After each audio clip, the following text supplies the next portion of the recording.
Queen Elizabeth II, A Life of Duty and Grace. Part 1, Childhood and Early Life. Queen Elizabeth II was the Queen of the United Kingdom from 1952 to 2022. Her full name was Elizabeth Alexandra Mary Windsor. She was born on April 21, 1926, in London, England. Her father was Prince Albert, Duke of York. Her mother was Lady Elizabeth Bowes-Lyon. When Elizabeth was born, she was not expected to become queen one day. Her uncle, Edward, was the eldest son of the king, and he was first in line to be king. As a child, Elizabeth was called Lilibet by her family. She had one younger sister named Margaret, who was born in 1930. The two sisters were very close. Elizabeth and Margaret lived in London, and later at Windsor Castle during World War II. Elizabeth's early education was different from most children. She did not go to a regular school. Instead, she was taught at home by private tutors. Her main subjects were history, law, religion, and French. She also learned about British government and how the monarchy works. Elizabeth also learned to ride horses at a young age. She loved animals, especially horses and dogs. A change in her life. In 1936, Elizabeth's life changed forever. Her grandfather, King George V, died. Her uncle, now King Edward VIII, became king. But later that year, Edward gave up the throne. He wanted to marry a woman named Wallis Simpson, an American who had been married before. The government and church did not agree with this. So Edward gave up the throne, and Elizabeth's father became King George VI. Now Elizabeth was the heir to the throne, the next person in line to be monarch.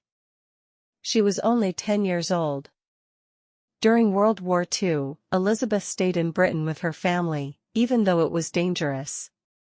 She and her sister were moved to Windsor Castle for safety. In 1940, when she was just 14, Elizabeth gave her first public speech.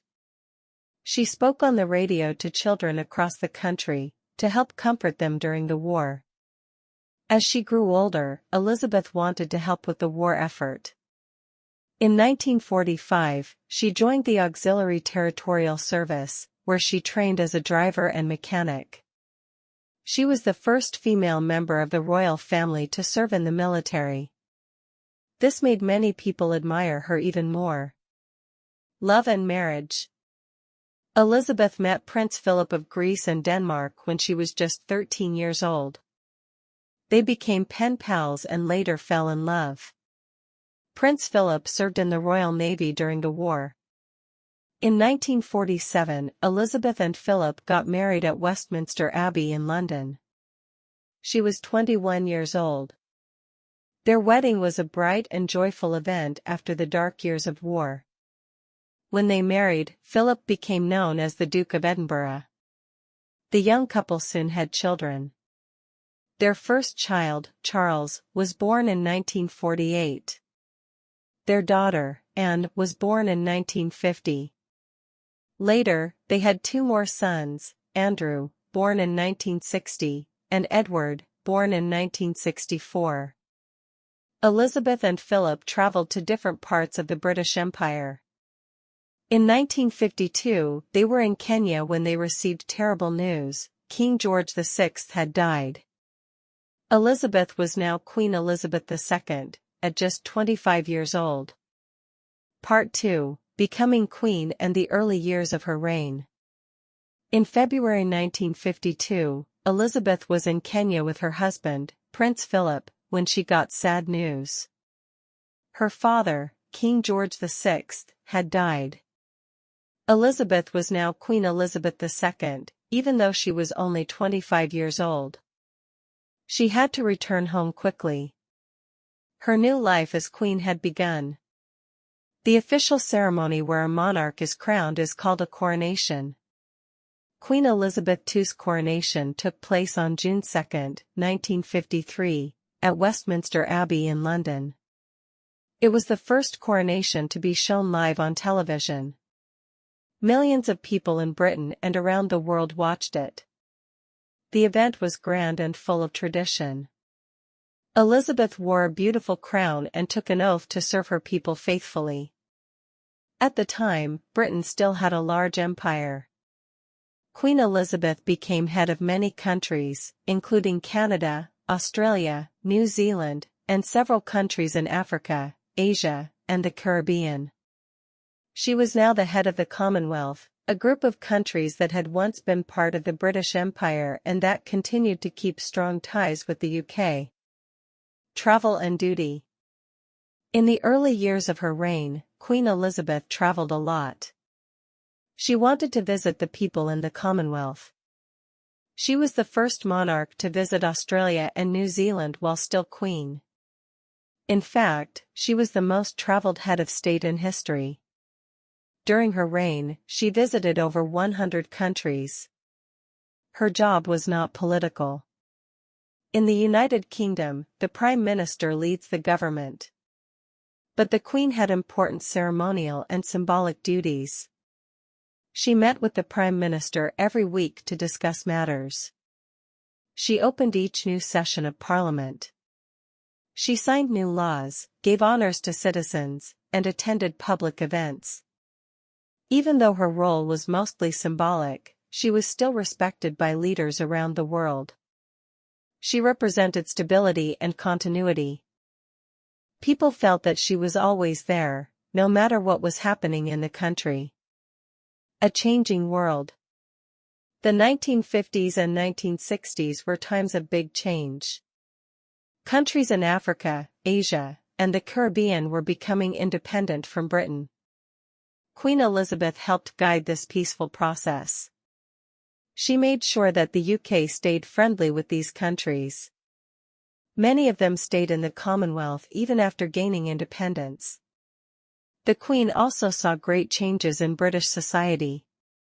There were new styles of music, art, and clothing. The economy grew, and more people owned cars and televisions.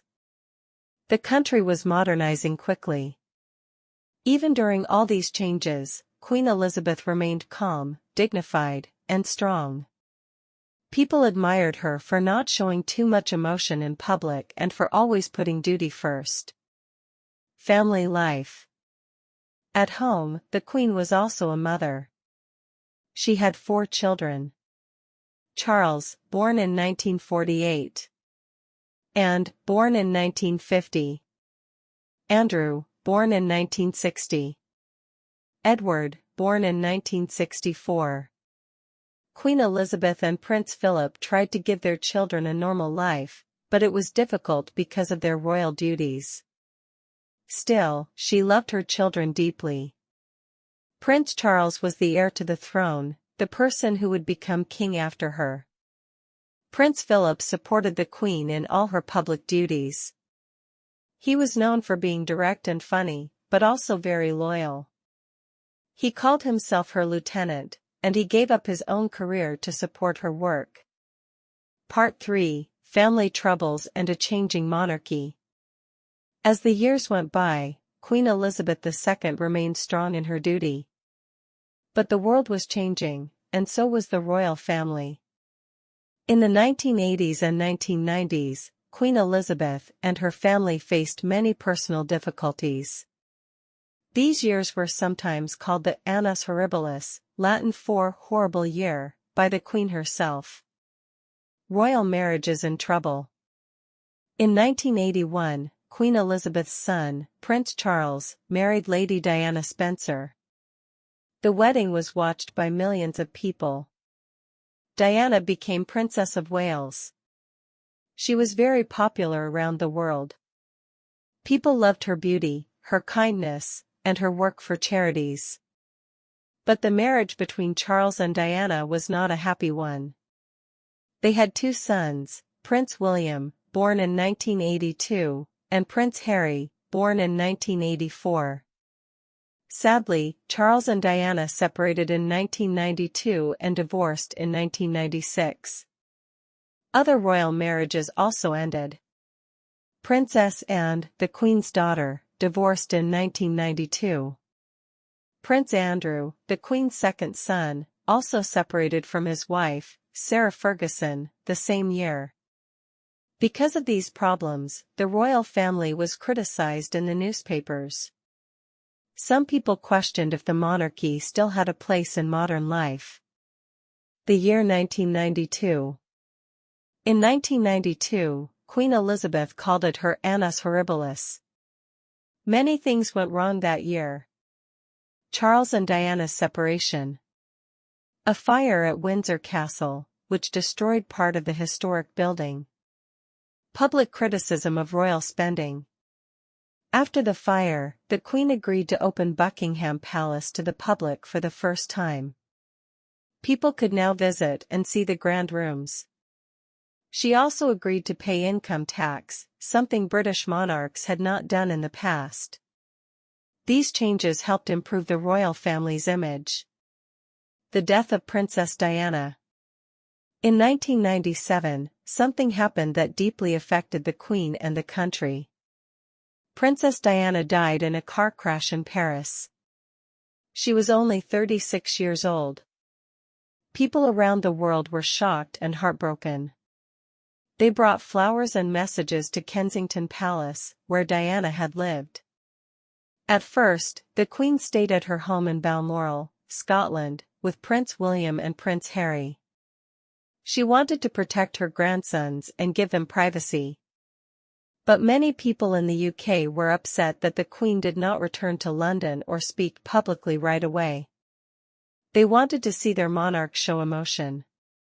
A few days later, Queen Elizabeth spoke to the nation on television. She said Diana was an exceptional and gifted human being. Her message helped calm the nation, and many people appreciated her words. Part 4: A Lifetime of Service and a Global Legacy.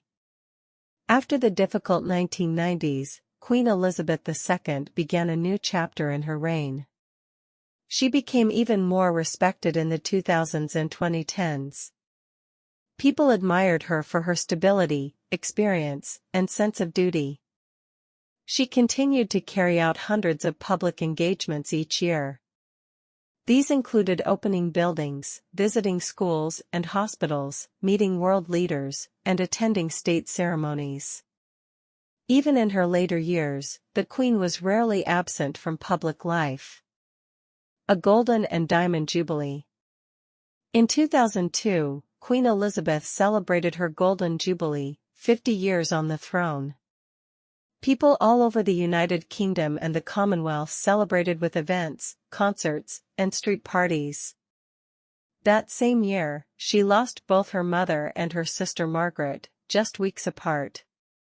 Still, the Queen continued her work with strength and dignity. In 2012, she marked her Diamond Jubilee, 60 years as monarch. It was a historic event. Only Queen Victoria had ruled as long before her. The celebration included a huge boat parade on the River Thames, attended by thousands of people despite the rain. There were concerts, fireworks, and global events in her honor. These jubilees showed how loved the Queen was, not just in Britain, but around the world. She had become a symbol of unity and tradition. A global presence. Queen Elizabeth met more world leaders than any other monarch in history. She met every U.S. president from Harry Truman to Joe Biden, except for Lyndon B. Johnson. She was deeply respected by leaders across the world. She also worked hard to maintain the Commonwealth, a group of more than 50 countries, many of them former colonies. She was head of the Commonwealth and visited nearly all of its member countries during her life. She saw her role as helping countries stay connected and supporting peace and cooperation. Family joys and challenges. In her later years, the Queen watched her family grow. Her grandchildren, including Prince William, Prince Harry, Princess Beatrice, and Princess Eugenie, became adults. William married Catherine Middleton in 2011. and Harry married Meghan Markle in 2018. She became a great-grandmother and enjoyed time with her family, especially at Balmoral Castle in Scotland and Sandringham House in Norfolk. But there were also challenges. In 2020, Prince Harry and Meghan stepped back from royal duties and moved to North America. They gave an interview in 2021 where they spoke about difficulties inside the royal family. This caused worldwide attention and discussion. Another difficult time came with Prince Andrew, the Queen's second son. He faced serious public criticism over his connection with a convicted sex offender. In 2022, the Queen removed most of his royal titles and roles. Through all these events, Queen Elizabeth remained calm and composed. People respected her ability to stay above politics and family drama. The loss of Prince Philip. In April 2021, Queen Elizabeth's husband, Prince Philip, died at the age of 99. They had been married for 73 years. His death was a deep personal loss. At his funeral, the Queen was seen sitting alone because of COVID-19 rules. The image touched many hearts around the world. Even after Philip's passing, the Queen continued her public duties, though she began to slow down. Her son, Prince Charles, and grandson Prince William, took on more royal roles to support her. Part 5, The Platinum Jubilee and Her Final Year. In 2022, Queen Elizabeth II reached a milestone that no other British monarch had achieved. She celebrated her Platinum Jubilee, 70 years on the throne. She had served as Queen since 1952, longer than any other monarch in British history. People across the United Kingdom and the Commonwealth held celebrations to honor her. There were street parties, concerts, military parades, and a special Platinum Jubilee pageant in London. One popular moment was a video of the Queen having tea with Paddington Bear, a beloved children's character. She showed her sense of humor, and the video touched hearts around the world. Though her health was not as strong as before, the Queen appeared at several key events. She smiled and waved to the crowds from the balcony of Buckingham Palace, wearing her bright colors and famous pearls. The Jubilee was a chance for the nation and the world to thank her for her decades of service, stability, and grace. Her final months. In her final year, the Queen continued her duties as best as she could, though she made fewer public appearances. Her son, Prince Charles, and grandson, Prince William, took on more responsibility. In September 2022, the Queen received Boris Johnson, the outgoing Prime Minister, and then Liz Truss, the new Prime Minister, at Balmoral Castle in Scotland. These were her final official acts. It was unusual for the ceremony to happen at Balmoral instead of Buckingham Palace, but it showed how much her health had declined. Just 2 days later, on September 8, 2022, Queen Elizabeth II died peacefully at Balmoral Castle. She was 96 years old. She had served as Queen for more than 70 years. The news of her death brought sadness across the world. Crowds gathered outside royal palaces. Flags were lowered to half-mast. Tributes came in from every continent. Her eldest son, Charles, became the new monarch. He took the name King Charles III. The Queen's funeral. The Queen's state funeral took place on September 19, 2022, at Westminster Abbey. Leaders and royals from around the world came to say goodbye. Millions of people in the UK and around the globe watched on television. Before the funeral, her coffin lay in state at Westminster Hall, where thousands of people waited in long lines to pay their respects. Some waited over 20 hours. Her funeral was full of tradition, music, and quiet respect. She was then buried in the King George VI Memorial Chapel at St. George's Chapel, Windsor Castle, next to her beloved husband, Prince Philip. A lasting legacy. Queen Elizabeth II will be remembered for many things. Her sense of duty and service to her country. Her calm and steady presence during difficult times. Her role as a global figure, admired across borders. Her love of animals, especially dogs and horses. Her ability to adapt to change, from the post-war world to the internet age. She ruled through 15 British prime ministers, from Winston Churchill to Liz Truss, and met with hundreds of world leaders. She was part of history but also a witness to history, from the end of the British Empire to the age of space travel and smartphones. Her reign saw great changes, but she remained a symbol of continuity, always there in times of joy and sorrow. For millions of people, Queen Elizabeth II was not just a queen, she was a part of everyday life, a familiar and trusted figure, who served with dignity, faith, and heart. Thank you for listening to this story. If you liked it, write about it in the comments and subscribe to the channel so you don't miss new stories.